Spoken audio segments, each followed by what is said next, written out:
All right, today is one of the days that, you know, nothing is pre-planned. We've just decided to come out. It's 2:05 in the afternoon, and we want to go fishing. So what do you do when you don't have a preconceived idea of what species you're going to catch? Well, the best thing you could possibly do is pick a technique that will catch everything. Now, one technique that will always work is downsizing with a drop shot. I mean, I don't fish a ton of drop shot because it's slow and I like to fish aggressively, but a small or finesse drop shot setup will catch everything that's in an area. This lake has just about everything. Smallmouth bass, largemouth bass, northern pike, great jumbo yellow perch, rock bass, bluegills, everything. So if you downsize, you have a shot at just about everything, and that is what we're gonna do.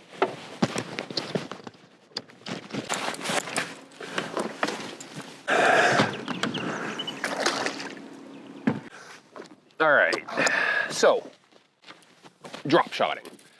Drop shotting is really a technique of suspending your bait above the bottom using a weight on the bottom. So if you've never done it, don't be afraid of it.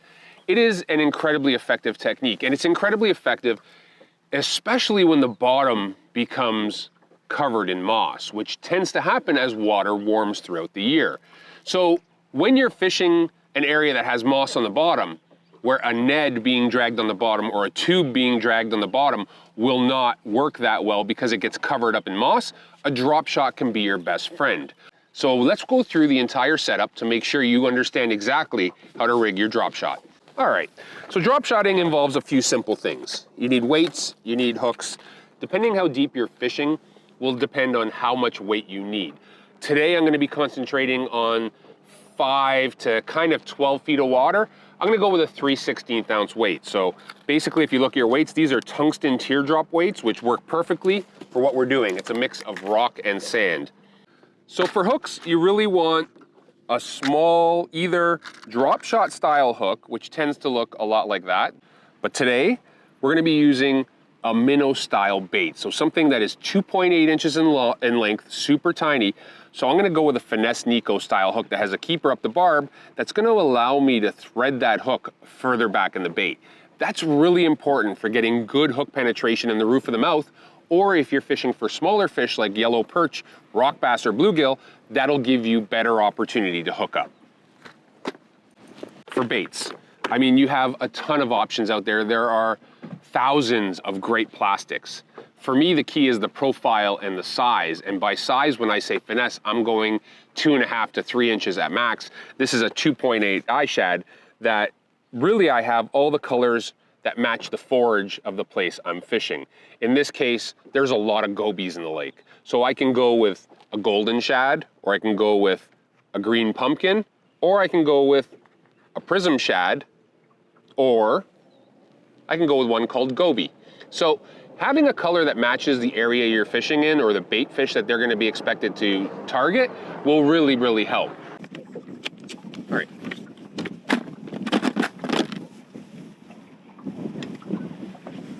Because I'm using 7-pound test fluorocarbon, it's gonna allow me to cast light weights really well because of its small diameter. One thing you don't wanna be caught off guard by is in the world of fishing lines, there really is no standard to diameters in fishing line. One company's 7-pound test is not the same diameter as another company's 7-pound test, and that can be problematic for a couple of reasons. The lighter the line you're using, or I should say the smaller the diameter the line you're using, the more supple or limp that line will be, the more natural action you're gonna get in a rig like a drop shot. Any finesse situation. It's the reason why we use such light line for steelhead fishing. Yes, the trout have great eyesight, but more so, the flow of the row bag down the river is much more natural when you have a lighter line. The other thing about lines on the market is, a lot of them will market them as being super strong. Well, super strong is great, but if super strong means you're actually using 10-pound test and calling it 7, it doesn't do you very good. So this is FC Sniper from Sunline. This is 100% fluorocarbon made in Japan, and it is 7-pound test strength. This is super limp and I can throw a 3/16 or a 1/8 bait a long way on it. To me, that's what's most important.